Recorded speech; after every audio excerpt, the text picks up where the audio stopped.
Bueno, entonces les voy a compartir un tablerito aquí en Figma. Igual se los voy a compartir si ustedes quieren interactuar en el mismo. Por acá, perdón. Listo. Entonces se los comparto en el chat de la grabación si desea. Aquí Angie había escrito. Sí, Angie, yo pienso que también podemos buscar la manera de ir evaluando de una vez. Estoy de acuerdo. Ok, bueno, entonces, recuerden que habíamos visto en la clase anterior lo que tenía que ver con los fenómenos que ocurrían en el interior de la célula. Esa semana la idea es que avancemos bastante, inclusive para llegar a la parte de membrana y señalización. Yo creo que nos alcanzará si llevamos un buen ritmo. Y adicionalmente, pues yo me comprometo a complementar muchos de los temas con algunas sesiones que puedan ayudarles a ustedes y recursos que les puedan ayudar a comprender mejor estos temas. Les digo esto porque la idea es que la próxima semana, a más tardar el miércoles, ya estemos empezando con la parte de bioquímica, ¿vale? Entonces, para que vayan preparando como también esa parte. Entonces, recuerden un poco lo que habíamos dicho, con respecto a que nuestra celulita la estamos estudiando desde adentro hacia afuera. Ya salimos, ya le hemos visto al núcleo, ¿ok? Y ahora vamos a empezar a revisar lo que tiene que ver con el citoplasma. Nosotros vimos un fenómeno interesante la semana pasada que era el transporte al interior de la célula o transporte de endomembranas. ¿Ok? Entonces, se le llaman endomembranas porque son estructuras formadas por membrana, pero que están por dentro. Por ejemplo, ¿sí? El retículo endoplasmático, el aparato de Golgi, listo. Inclusive hay una serie de vesículas. Vamos a ampliar esto un poquito más. Es decir que dentro de nuestra célula tenemos estructuras endomembranales en las cuales se permite un transporte inclusive desde el núcleo o desde lo que se sintetiza desde el núcleo, por ejemplo, el retículo endoplasmático. Aquí tenemos el retículo. Se hace la síntesis, desde el retículo pasa al aparato de Golgi, ¿okay? Y todo ese transporte que se hace entre esos elementos de endomembrana, retículo endoplasmático, aparato de Golgi, se hace por medio de unas estructuras que se llaman vesículas, ¿vale? Que también están hechas de membrana, ¿ok? Y también esas vesículas hechas de membrana se pueden fusionar con el núcleo. Entonces yo puedo tomar una vesícula, la vesícula se fusiona, perdón, no con el núcleo, no con la membrana externa, ¿vale? Y eso hace que yo pueda tomar elementos que se han sintetizado en el retículo y poderlos sacar de la célula, ¿sí? A eso se le llama exocitosis. Exocitosis. O el proceso contrario. Entonces yo tengo elementos externos. Eso se invagina, es decir, ingresa desde afuera hacia adentro, ¿vale? Y hay estructuras también formadas por membrana que permiten como digerir eso que llega a la célula, ¿vale? También por medio de vesículas. Entonces, como todo el transporte interno de las células se hace por medio de vesículas, ¿vale? Y aquí hay unas estructuras, por ejemplo, una célula, una cosa que se llama lisosoma, ¿vale? Lisosoma. Eso sirve como para digerir todo eso, lisosoma. Las vesículas se conectan con el lisosoma, se fusionan con él. Hay etapas como intermedias, como el endosoma, todo eso lo veremos más adelante. Y esto permite que podamos hacer lo que se llama endocitosis. ¿Okay? Endocitosis. Entonces miren que, bueno, con una flecha podemos tomar cosas de afuera hacia adentro de la célula, dependiendo de diferentes contextos, ya los miraremos, o podemos sintetizar elementos y sacarlos hacia afuera, ¿vale? Ahí tenemos los dos procesos. En la clase anterior nos habíamos centrado un poquito sobre esto, sobre lo que era sacar elementos, de cómo funcionaba en parte ese proceso y qué elementos eran. Por ejemplo, nos centramos sobre que esos elementos eran, por ejemplo, proteínas, ¿sí? Y esas proteínas que se puedan sacar de la célula ocupaban una ruta que le llamábamos ruta de secreción. Ruta de secreción. Porque en últimas es un proceso en el cual estamos secretando, ¿vale? La ruta de secreción es importante desde el punto de vista fisiológico, pongámoslo por acá, en una parte. Esto le va a servir muchísimo en la parte clínica más adelante. Entonces, esa ruta de secreción y el proceso de secreción a nivel fisiológico en el cuerpo humano, pues abarca una serie de, bueno, muchísimas funciones, no podemos verlas todas, pero vamos a tener como ejemplos a nivel del cuerpo humano para que nos sirva ese proceso de secreción o esa exocitosis. ¿Okay? Entonces, en primera medida, la base fundamental de regulación, que se llama el sistema endocrino, necesita ese proceso, ¿vale? Endocrino. ¿Sí? Entonces, ¿qué es el sistema endocrino? Un sistema que permite regular mediante señales que se producen a nivel central, que se diseminan en el cuerpo y que controlan la función de otros órganos. ¿Vale? Esas señales que parten desde un lugar central, por ejemplo, la hipófisis o el hipotálamo, y esas señales viajan al cuerpo de forma endocrina y controlan el funcionamiento del cuerpo mismo. Entonces, esa excreción está soportada celularmente o tisularmente mediante esa vía de secreción. Entonces, para que tengamos un ejemplo ya aterrizado para qué sirve esto. ¿Okay? Listo. Lo otro es lo que se relaciona con la función glandular, ¿sí? O las glándulas.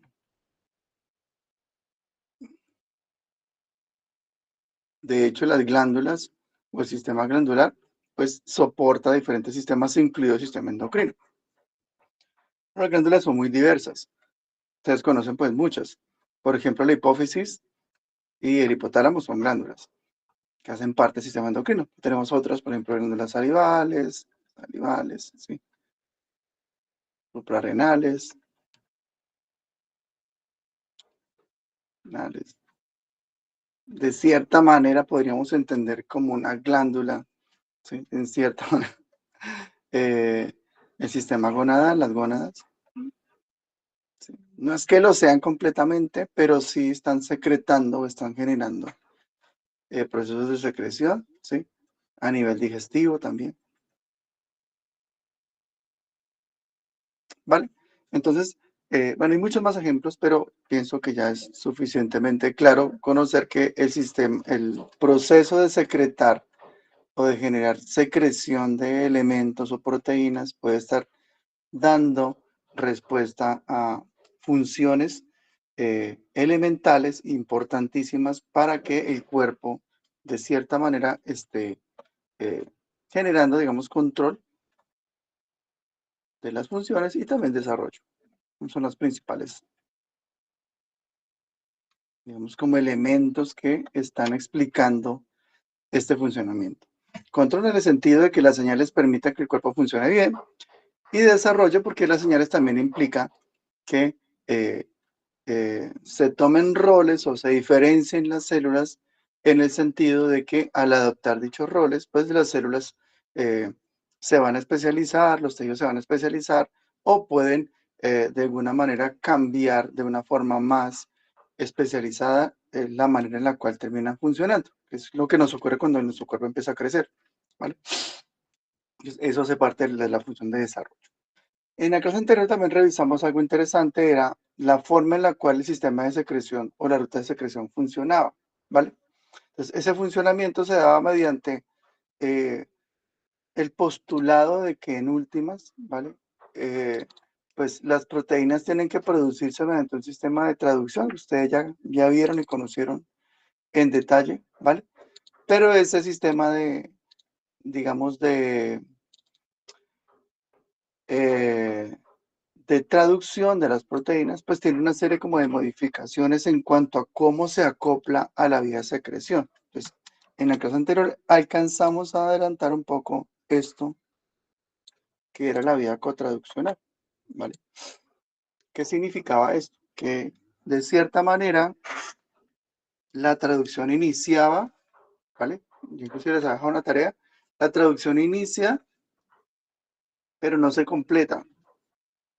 ¿Dónde se completa? En el interior del retículo endoplasmático, ¿vale? Entonces, por eso se le llama cotraduccional, porque la traducción no se da completamente en citoplasma, sino que tiene que terminar desarrollándose en el interior del retículo endoplasmático, y esto permite de que los elementos que queden por dentro, en este caso las proteínas, ahora hagan parte de la ruta de secreción.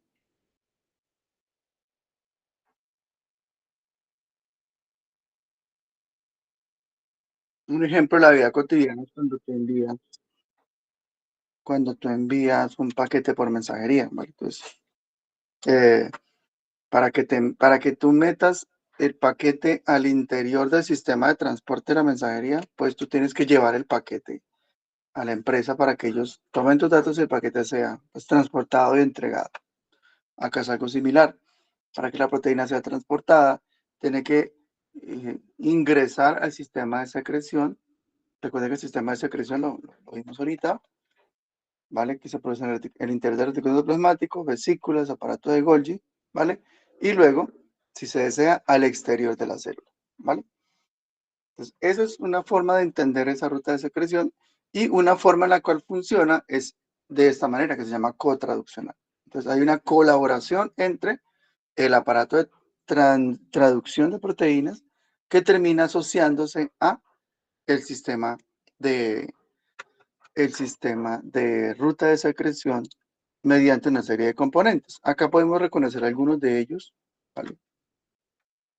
Listo. Los componentes, por ejemplo, son obviamente el ribosoma, el RNA mensajero, pero hay otros elementos adicionales como una proteína que se llama SRP, que reconoce una secuencia que se llama secuencia señal, similar a lo que hemos visto de pronto con el tema de importación y exportación, donde hay una serie de señales. Acá también es algo similar, en donde particularmente lo que ocurre es que eh, las proteínas pueden o no tener una señal en particular. Me hago entender. Entonces, yo aquí tengo, por ejemplo, la proteína, su secuencia proteica, pero si esa secuencia proteica no tiene la secuencia señal, ¿qué es la secuencia señal? Pues una serie de aminoácidos particulares. Pues si los tiene en el código y se traducen allí y están presentes, entonces esos aminoácidos se reconocen, ¿vale? Pues aquí esa proteína reconoce y ahora lleva o sea, este reconocimiento reconoce a la proteína que va a tener que ingresar a la ruta de secreción y al final termina esta proteína adentro, ¿vale? Eso lo hace un mecanismo, unos complejos, se llaman complejos SEC61, y una proteína que se llama peptidasa se encarga de quitar la señal, porque la señal solamente tiene una función, ser reconocida, y después de que sea reconocido, pues ya no tiene ningún sentido, y por eso la quitan, ¿vale? Miren que la señal quedó acá, ¿ven? Y el resto de la proteína pues quedó por dentro, y esa era la principal tarea.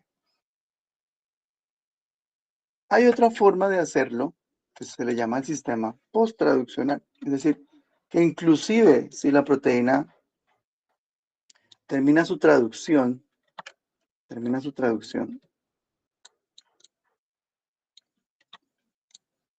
en el citoplasma, por ejemplo, aquí ya se tradujo toda la proteína.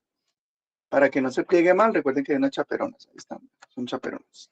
Las chaperonas evitan que no se pliegue, que se pliegue correctamente, o proteger del mal plegamiento. Ahí está. Se tradujo toda la proteína, ya está completica, pero se tiene que plegar por dentro y también tiene que quedar por dentro de la ruta de secreción, es decir, por dentro del retículo endoplasmático.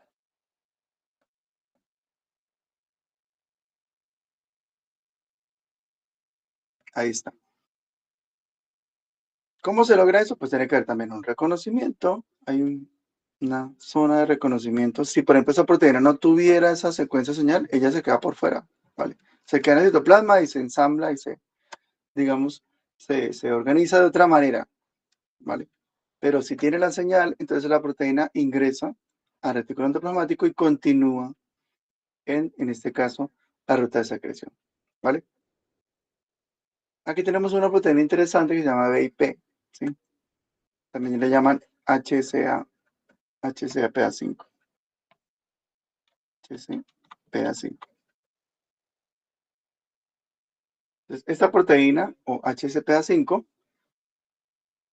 es el eje central. Ustedes vieron, yo les dejé una consulta de lo que era la respuesta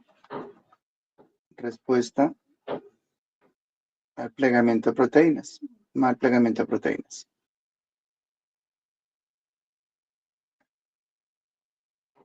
¿Listo? Esa respuesta, pues en inglés se le llama UPR. Y recordemos que esa UPR o esa respuesta era cuando las proteínas se plegaban mal. ¿Ok? Y se ejecutaba una acción que lo que hacía era detener la traducción, o hacer que la célula se muriera. Bueno, una serie de respuestas tendientes a evitar que ese descontrol se incremente y genere más problemas. Esa es la UPR, ¿vale? Entonces, esta proteína es el eje central de esa respuesta, ¿vale? Y aquí la estamos viendo como está facilitando el ingreso del péptido, pero también está evaluando que la proteína no vaya a estar mal plegada. Si está mal plegada, dispara esa respuesta. Si está bien plegada, pues la proteína continúa por la ruta de secreción. ¿Ok? Una vez que las proteínas están por dentro, ocurre lo que nosotros ya vimos en clases anteriores, que es el plegamiento de proteínas. ¿Vale? Ahí está. Entonces las proteínas por dentro se pliegan. Ustedes revisaron un poco eso en la consulta, recordando un poco el plegamiento en que consiste, en que la proteína adquiere una forma tridimensional. En eso consiste. ¿Vale? Y esa forma tridimensional tiene que ser la adecuada para que la proteína termine funcionando, se asocie inclusive con otras, forme, ¿sí?, una subunidad proteica de algo un poco más grande y luego subsecuentemente pues tenga una función, ¿vale? Esos plegamientos, recuerden que están de cierta forma respaldados o están apoyados por chaperonas, ¿sí? Esa HCPA5 es una de tantas chaperonas, ¿sí? Hay más, se llaman proteínas HSP o proteínas de choque térmico, yo lo expliqué en una clase, que eran proteínas que se presentaban o que se expresaban con respecto a un cambio de temperatura que ocurría por las bacterias, pero en el caso de nosotros, esas proteínas evolucionaron para brindarnos la capacidad de plegar correctamente las proteínas, ¿vale? En eso pues consiste el rol de plegamiento, y para que se pleguen correctamente, además de las chaperonas, tienen que tener un ambiente adecuado. Aquí me adelanto algo que vamos a ver el próximo semestre, que es el rol y la función del calcio, ¿sí?, como ion en el interior del retículo endoplasmático. El calcio es un ion que está muy abundante dentro del retículo. ¿Okay? Hay mucho calcio por dentro. Entonces, esto hace una condición, digamos, especial para tanto el plegamiento de las proteínas como para otras funciones adicionales, por ejemplo, la contracción de los músculos en un retículo que es especial en el sarcoplasma, que se llama retículo sarcoplásmico. También tiene calcio y es el que soporta, yo sé que lo han visto ahorita con la doctora Marina en la parte de introducción, ¿sí? Entonces ahí ese retículo es el que facilita la contracción muscular, pero generalmente el retículo de casi todos los tejidos en las células también tiene abundante calcio, que promueve inclusive funciones adicionales como la señalización o la comunicación entre tejidos, ¿vale? Entonces, para que vayamos ya asociando esta función de almacenamiento o incremento de calcio en el retículo endoplasmático. ¿Listo?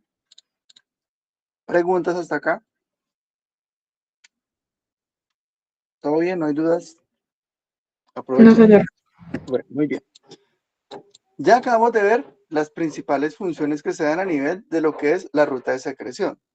Recordemos que esa ruta de secreción facilita o promueve que las proteínas que se produzcan estén destinadas de forma adecuada o correcta a donde tienen que ir. ¿Listo? Por ejemplo, aquí vemos que si una proteína no tiene secuencia señal y se sintetiza, por ejemplo, en el citoplasma, usualmente esa proteína puede ir al núcleo, a los peroxisomas, a las mitocondrias, a otros lugares, ¿vale? Cloroplastos, bueno, nosotros tenemos cloroplastos, pero para que lo sepan, mitocondrias. Pero si la proteína tiene secuencia señal, ¿vale? Esa secuencia reconocida, entonces esa proteína ingresa a la ruta de secreción, ¿vale? ¿A dónde puede ir? Lisosoma, vesículas de secreción y membrana plasmática. Entonces, vamos a ver esos tres ejemplos. Hasta el momento solo hemos visto que la proteína quedó en el retículo endoplasmático y se plegó. Hasta ahí llegó la historia. Pero vamos a ir un poco más allá para poder entender esto. ¿Listo?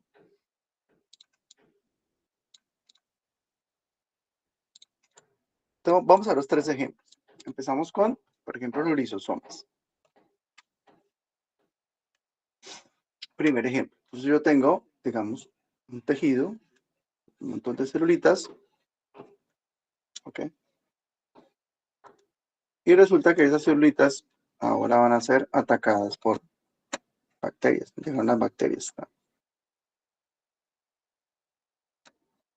Estas bacterias pueden generar un ambiente infeccioso en los tejidos, ¿cierto? Ustedes lo saben.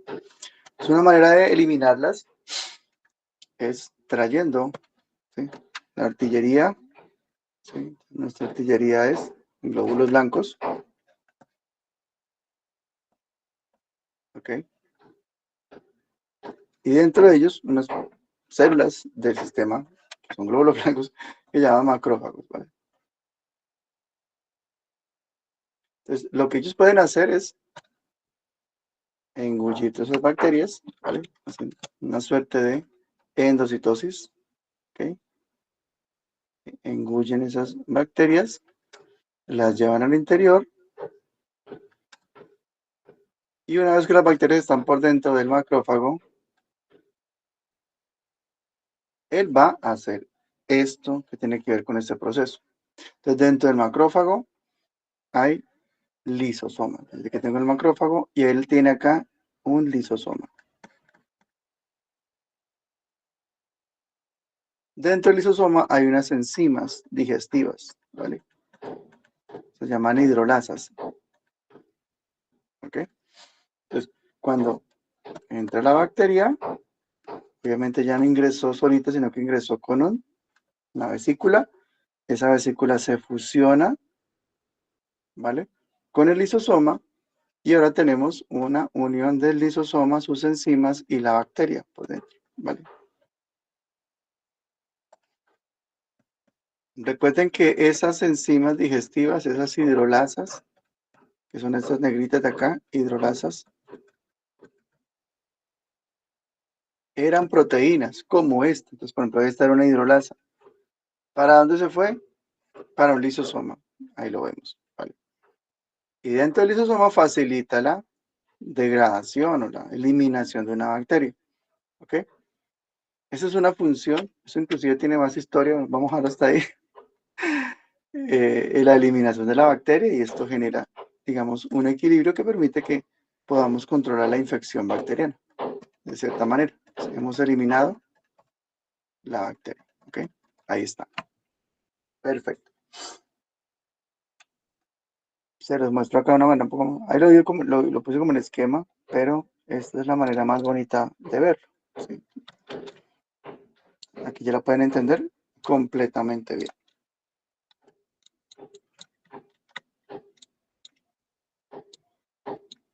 Ahí está. Reconocimiento de elementos. Luego llega a lo que se llama un endosoma. Aquí todavía no hay enzimas. El endosoma es como la unión de todos estos, pueden ser bacterias o los elementos que se quieren ingresar. No solamente funciona con bacterias, funciona inclusive con lípidos que podemos nosotros consumir. Luego se llegan al lisosoma, ¿vale? Las hidrolasas hacen la función de digestión, llamémoslo así, ¿vale?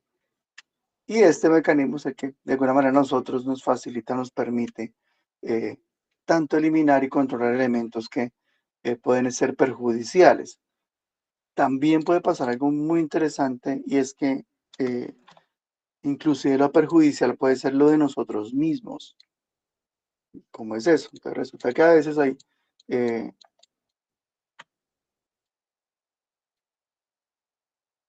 por ejemplo, mitocondrias que no funcionan correctamente, ¿vale? Entonces, lo que se hace en vez de matar la célula es eliminar esa mitocondria que no funciona bien, ¿ven? Entonces, se detecta, se pone un lisosoma para digerirla y la mitocondria se digiere, ¿vale? Entonces pasa también tanto con elementos externos, eso se le llama fagocitosis o endocitosis, ¿ven?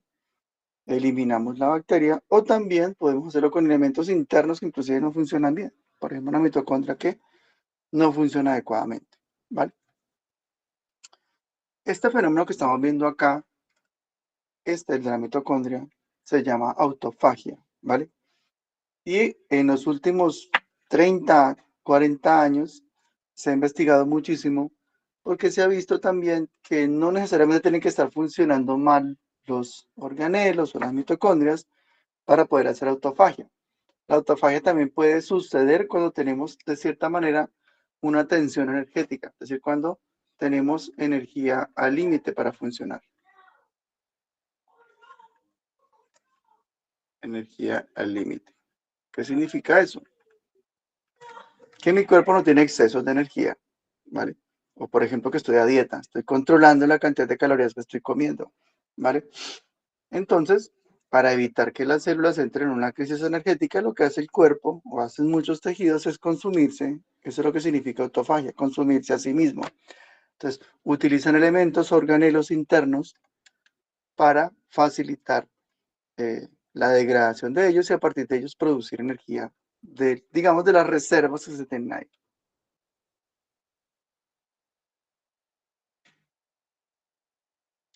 ¿Ok?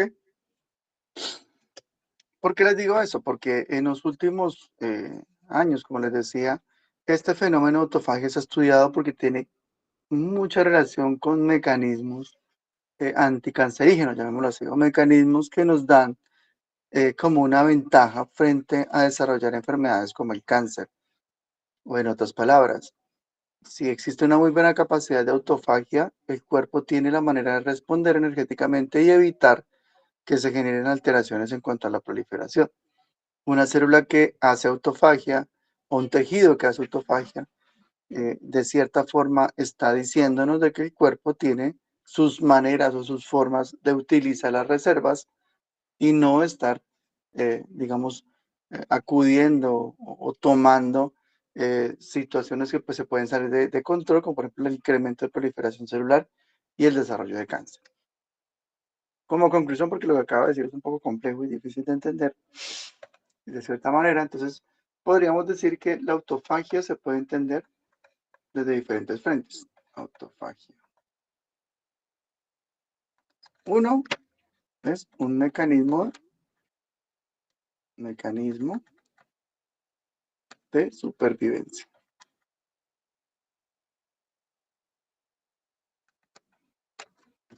Ejemplo fácil de entender. Ustedes han visto esos programas muy posiblemente donde ponen a las personas en un ambiente un poco hostil, algunos hasta desnudos los ponen en una isla y ellos sobreviven con las condiciones ambientales que están allí, ¿vale? Que es supervivencia, ¿cómo es? Supervivencia al desnudo, supervivencia, yo no sé qué, rescate. Son programas de creo que salen en Discovery, no sé si alguien los ha visto. Entonces ponen, o en Colombia también se han hecho cameos de estos programas donde ponen a unas personas a sobrevivir a lo que encuentran en la naturaleza, ¿vale? ¿Qué pasa allí? Pues que usualmente las personas tienen que subsistir mediante condiciones de emergencia, buscar agua donde puedan, comida donde puedan y tratar de sobrevivir, ¿vale? Sobrevivir con lo poco. Mecanismo de supervivencia con poca energía o con pocas fuentes de energía,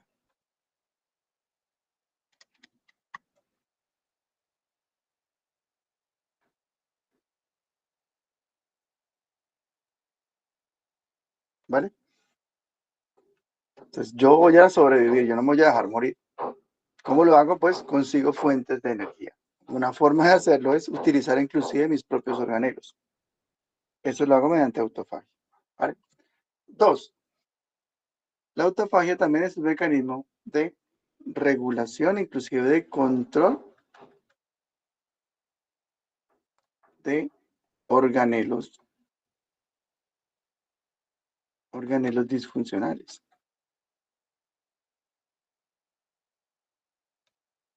Entonces, si una mitocondria está funcionando mal, pues yo no voy a matar toda la célula. Más bien, hago autofagia, la elimino y inclusive tomo un provecho porque puedo reciclar energía de los elementos de los cuales ella está hecha. ¿Ven? Entonces también es algo pues muy bueno en el sentido que está de cierta forma indicando y siendo muy versátil en la forma en la cual el cuerpo o los tejidos pueden sobrevivir en condiciones adversas, ¿vale? Y lo tercero, que es lo que más estaba investigando en últimas, es que la autofagia es un indicativo de viabilidad celular y tisular.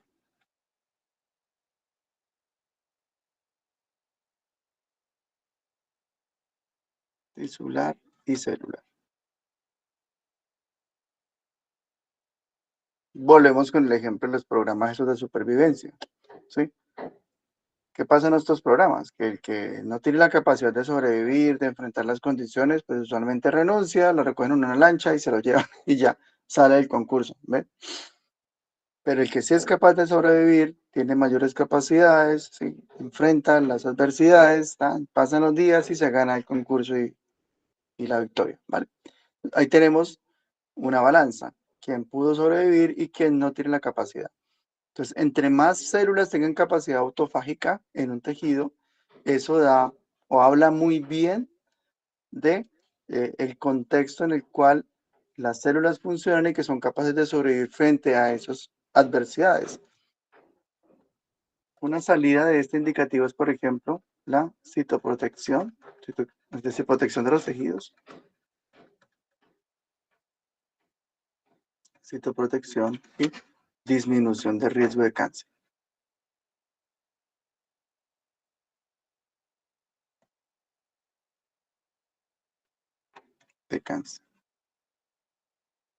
Incluso hay algo que se ha estudiado bastante que es incremento en la expectativa de vida.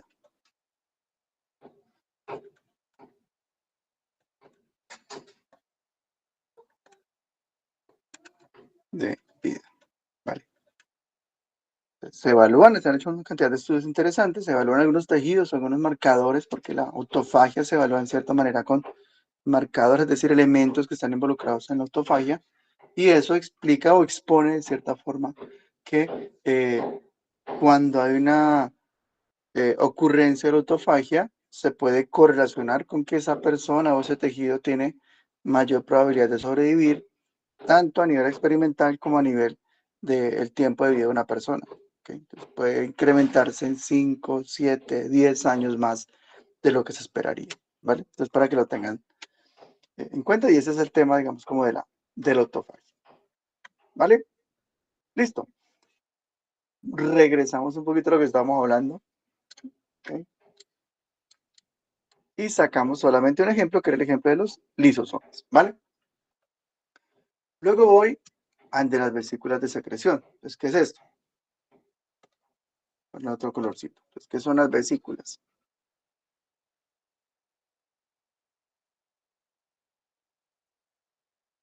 Entonces, resulta que para ciertos modelos de funcionamiento en el cuerpo, por ejemplo, el modelo del sistema nervioso central,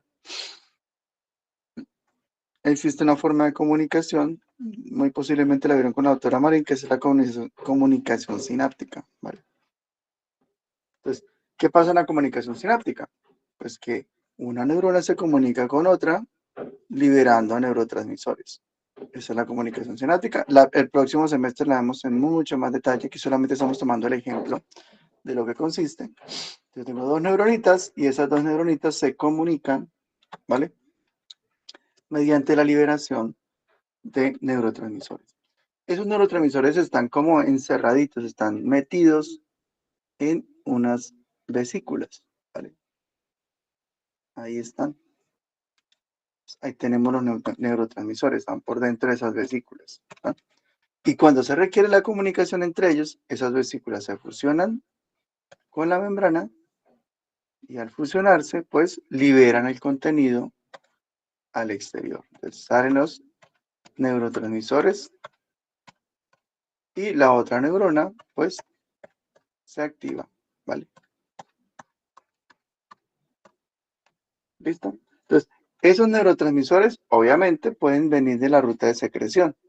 Se producen en el soma y luego se transportan mediante vesículas hacia la terminal axónica.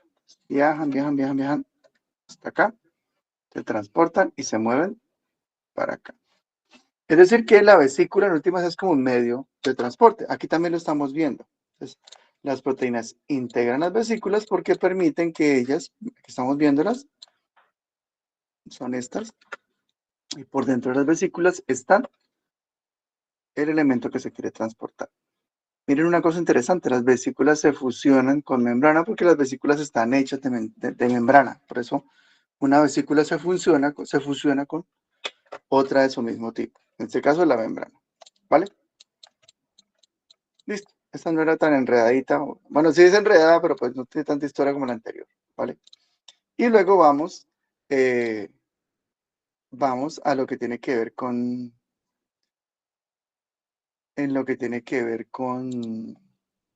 la membrana plasmática. Entonces, ese es un elemento fundamental, que es el tema del movimiento de proteínas en membrana. Entonces resulta que en la membrana plasmática, cuando yo tengo una celulita, sacarlo por acá, listo, la tengo, aquí tengo mi célula. En la célula también obviamente su membrana, también hay proteínas que están allí, vean,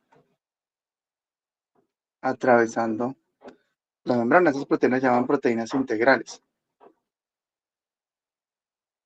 Proteínas integrales. ¿Vale?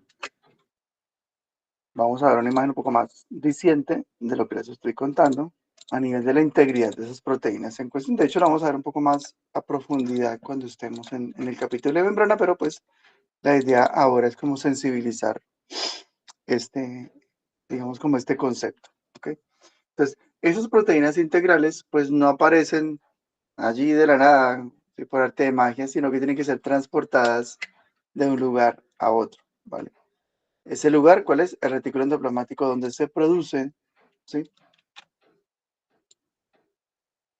Y luego tiene que quedar en la membrana como tal. Pues, en principio tenemos algo más o menos así. ¿Ve? Yo tengo esto que estoy viendo acá, ¿vale? Es esto, la proteína que está incluida en la membrana, esto rojito es la membrana, ¿vale? Es decir, esto está acá. Y luego la proteína la que está ahí incluida, atravesando la membrana. Otra manera de verlo, pues, esto es una visión un poco más tridimensional o diciente sobre lo que tiene que ver con el comportamiento de las proteínas en la membrana. Entonces, la membrana es una capa, un tejido, llamémoslo así, en principio, y dentro de ese tejido lo están atravesando proteínas, ¿vale? ¿Cómo llegan esas proteínas allí? Pues gracias a las vesículas. Entonces las vesículas también, como lo estamos viendo acá, facilitan de cierta forma que las proteínas queden incluidas, es decir, queden por dentro de el sistema de síntesis proteica.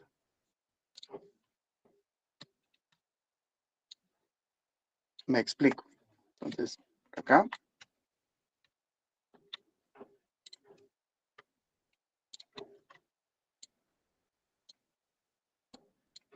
Aquí, por ejemplo, se está produciendo una proteína que se está sintetizando, ¿vale? Y luego lo que ocurre es que esta proteína no queda ya totalmente al interior del retículo, sino que queda acá incluida en la membranita, ¿vale? O sea, no queda acá por dentro, sino que queda es entre la membrana. Y una vez que está en la membrana, se forma la vesícula. La vesícula se fusiona entonces, ya sea con otros elementos o se puede fusionar directamente con la membrana. Por ejemplo, aquí lo estábamos viendo, ustedes lo pueden observar. Vean, aquí yo tengo una vesícula, ¿sí ven que tiene una proteína allí incluida? ¿Sí ven?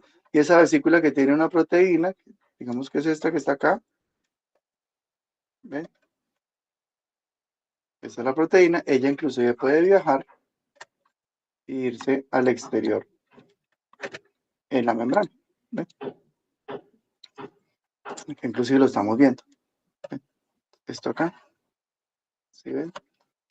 Y luego esto queda fusionado y las proteínas quedan de cara al exterior de la célula. ¿Ven?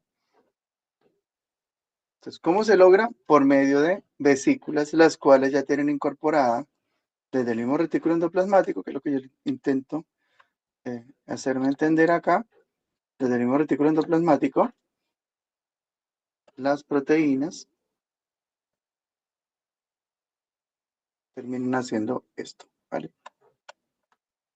En conclusión, entonces, a nivel de la ruta de secreción, una vez que las proteínas están tanto en el retículo endoplasmático o ancladas en membrana, pueden tomar lugares como los lisosomas, dándole soporte a funciones como por ejemplo la defensa inmunitaria. 2, lo que es el contexto de las vesículas de secreción, por ejemplo en el sistema nervioso central. Y 3, a nivel de la membrana plasmática, donde las proteínas van a quedar, digamos, integrales, realizando las funciones. Una muy importante es la comunicación celular, ¿vale? Que veremos un poco más adelante en los próximos capítulos, ¿ok? Listo, ya con esto hemos dado una idea fundamental de todo lo que tiene que ver con la ruta de secreción y cómo este mecanismo en particular puede facilitar que muchas funciones terminen dándose en los tejidos de manera adecuada, ¿vale? Vamos a cambiar un poquito el tema frente a la parte de síntesis de proteína y vamos a ver un tema muy interesante que es el tema de la síntesis de lípidos que se da, por ejemplo, a nivel del retículo endoplasmático, pero es uno más particular que se llama retículo endoplasmático liso, ¿vale? Aclarándolo mejor. El retículo endoplasmático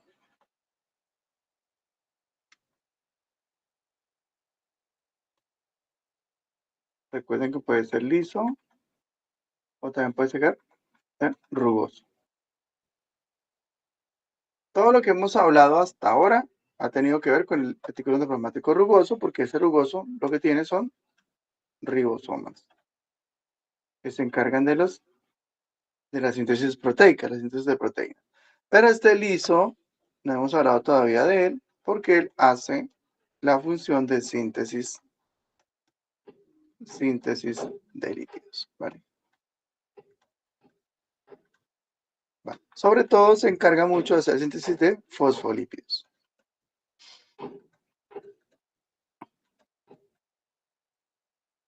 Ya los vamos a conocer, ¿ok?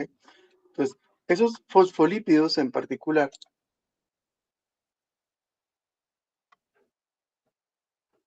se producen en este retículo endoplasmático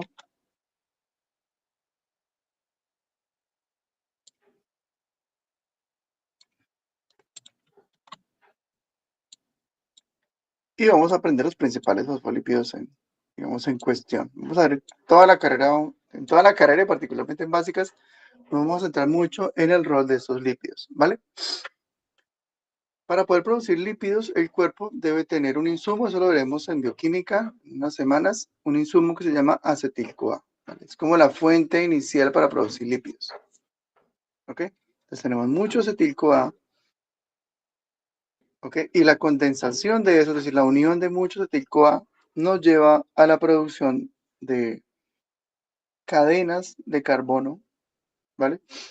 Y entre esas cadenas de carbono generamos ácidos grasos. Entonces, yo produzco ácidos grasos mediante la condensación de acetil-CoA y esos ácidos grasos se pueden inclusive unir a un esqueleto que es el esqueleto de glicerina, formando monoglicéridos, diglicéridos o triglicéridos, ¿ok?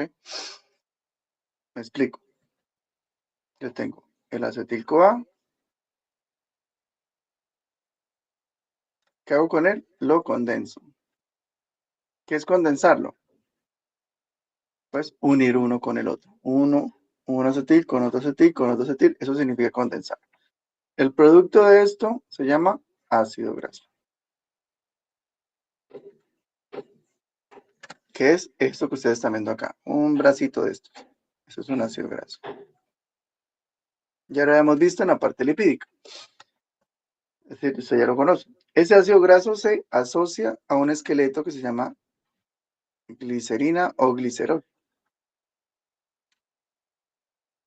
Yo tomo uno de estos, dos de estos o tres de estos y los uno acá. Entonces, si yo pongo solamente uno, pues tengo un monoglicérido. Si pongo dos, tengo un diglicérido. Y si pongo tres, pues tengo un triglicérido. ¿Ok? Para el hecho de la membrana, de la construcción de membrana, yo utilizo son diglicéridos, ¿vale? El principal diglicérido se llama ácido fosfatídico. Ácido fosfatídico. ¿Vale? Que es el que tenemos acá. Ese es el ácido fosfatídico. ¿Sí? Le ponen, en vez de tener un lípido aquí, tiene un grupo fosfato. Le ponen un grupo fosfato. Eso se llama así, ácido fosfatídico. Listo. Ese ácido fosfatídico es la base para poder construir el resto de fosfolípidos. Entonces, con el ácido fosfatídico yo construyo los fosfolípidos. Fosfolípidos. ¿Cuáles? Pues vamos a aprender 4, ¿vale? Que son los principales. Hoy nos memorizamos 4. ¿Listo? Todos empiezan como fosfatidil, porque vienen del ácido fosfatídico. Entonces, fosfatidil, colina,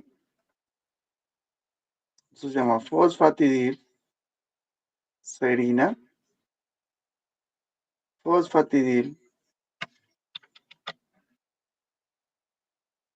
inositol y fosfatidil, etanolamina. Etanolamina. Listo. Entonces, esos son los 4 principales fosfolípidos. Acá los estamos viendo. Su estructura y todo este cuento, ¿vale? Inositol tiene un azúcar que se llama inositol. Etanolamina tiene la molécula de etanol unido con un nitrógeno, por eso se llama así. Etanolamina. Serina tiene el aminoácido serina, ustedes lo saben de memoria ya. Es el aminoácido serina, ¿vale?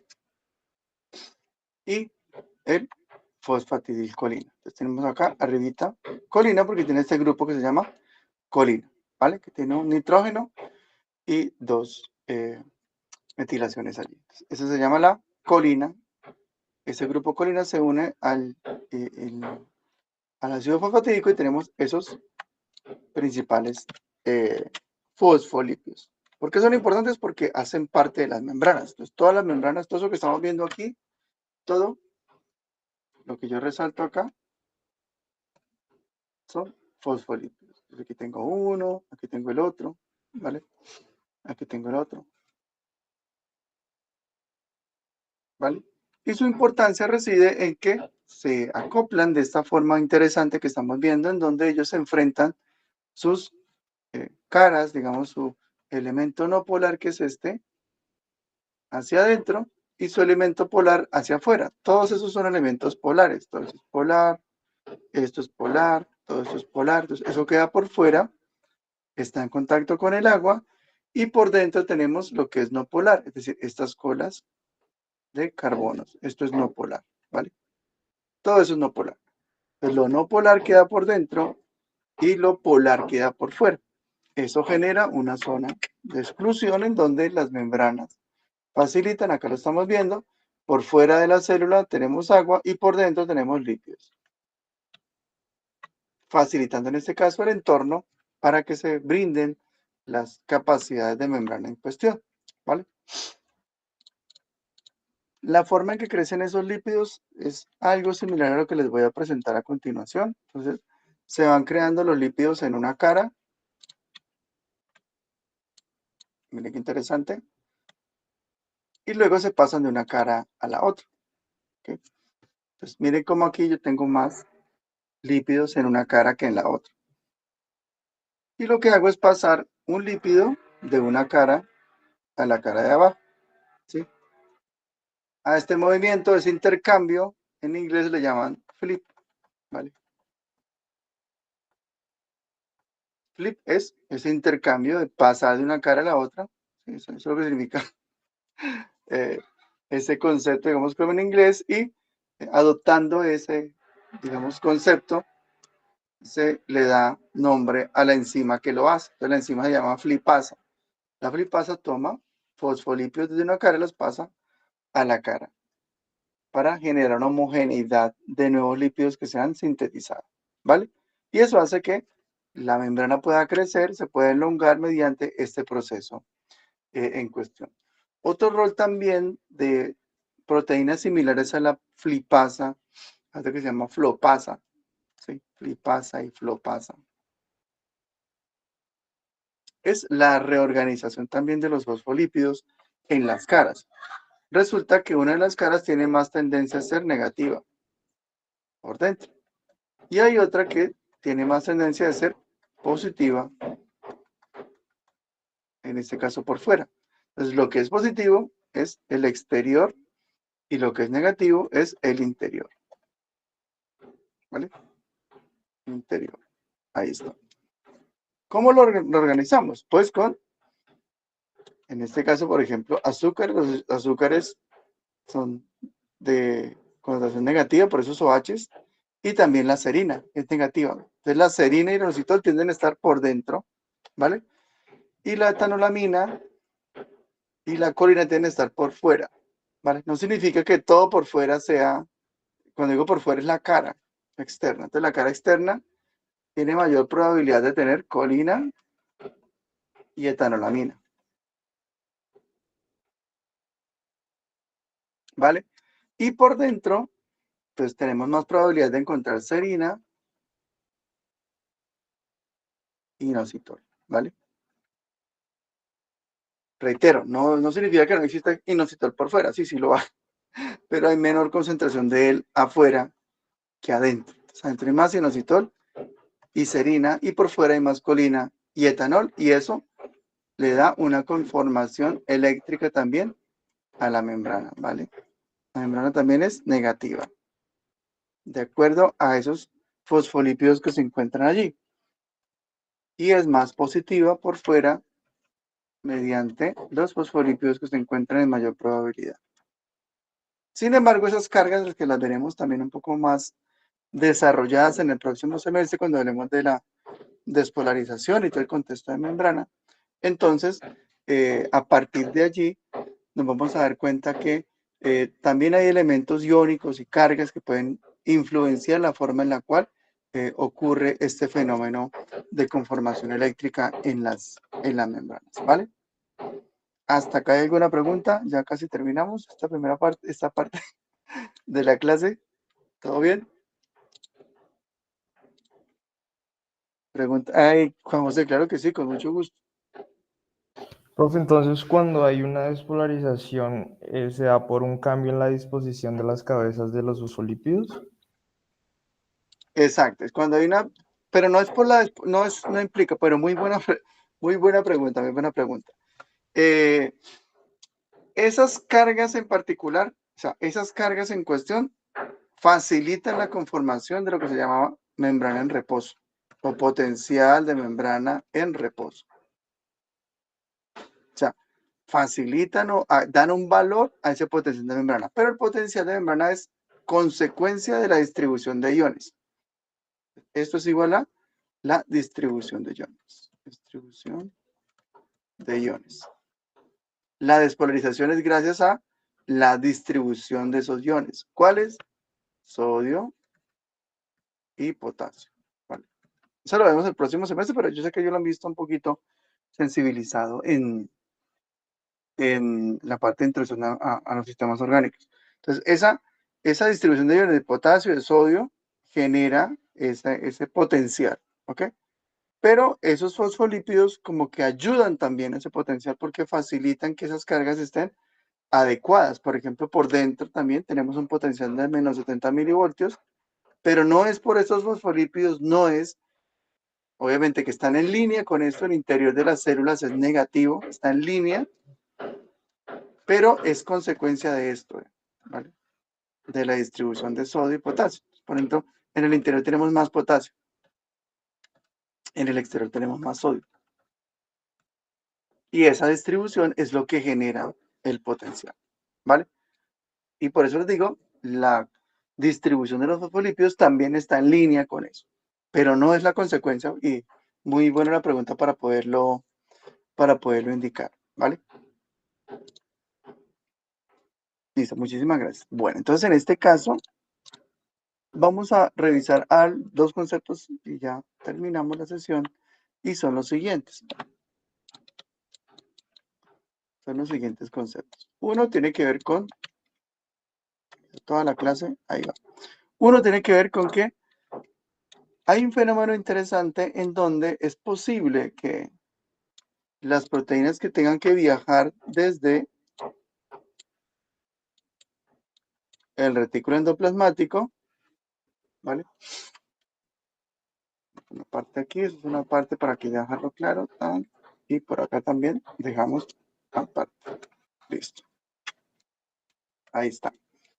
Ahora, ¿qué ocurre? Que las proteínas que yo quiera transportar, por ejemplo, hacia las vesículas o hacia el exterior, o sacarlas,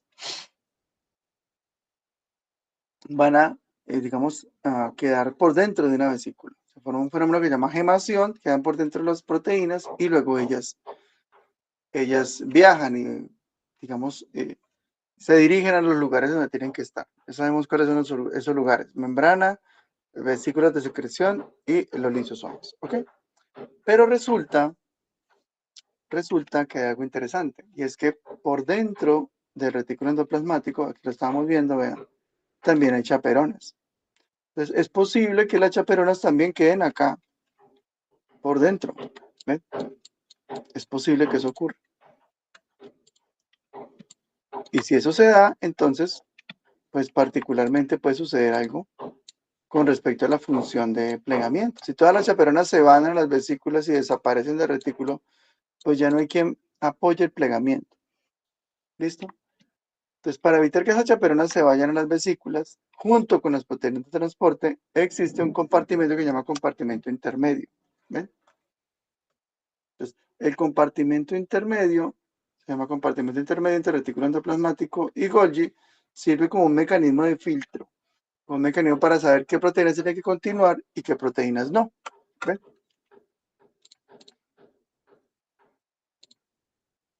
Una forma de reconocer, una manera de recuperar esas proteínas es mediante este proceso que les voy a ilustrar acá. Ese proceso es el siguiente. Se llama recuperación de proteínas residentes. Entonces, digamos, una proteína residente puede llegar a ser esta. ¿Ven? Esa proteína no tiene por qué continuar por la ruta, entonces tiene que recuperar. Llega aquí al compartimento intermedio, o inclusive podría llegar aquí al aparato de Golgi y subsecuentemente se retorna. ¿Vale? ¿Listo? Y en ese retorno en particular, pues lo que va a ocurrir en cuestión es que voy a volver a llevar esa proteína al interior de, en este caso, el retículo endoplasmático para que siga haciendo su función de plegamiento, ¿vale? Para saber cuáles tengo que recuperar y cuáles no, existe una secuencia de aminoácidos. KDEL es el código de una letra de los aminoácidos que corresponden a lisina, aspartico, glutámico y leucina, ¿vale? Entonces, si esa proteína tiene esos 4 aminoácidos en secuencia, yo la retorno. Si no los tiene, entonces tiene que continuar por la ruta de secreción. Y es un mecanismo bastante, digamos, adecuado, como una señal que permite ir recuperando los elementos y facilitar el proceso tanto de continuación hacia la ruta de secreción como de recuperación de las proteínas que tienen que estar en el retículo endoplasmático. Listo.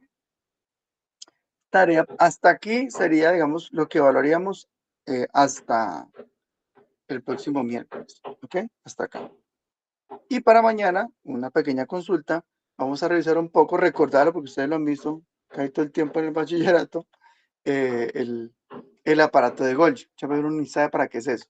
Entonces mañana consultan un poquito acerca de qué es el aparato de Golgi, para qué es, ¿sí? ¿Vale? Y van a buscar unas enfermedades, alguien de pronto que las consulte varias, se llaman enfermedades de depósito lisosómico, ¿vale?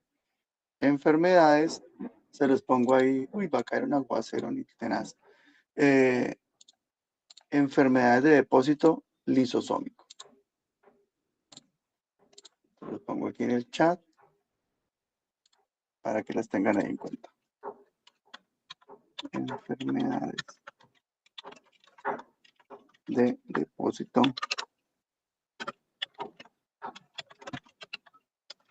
lisosómico.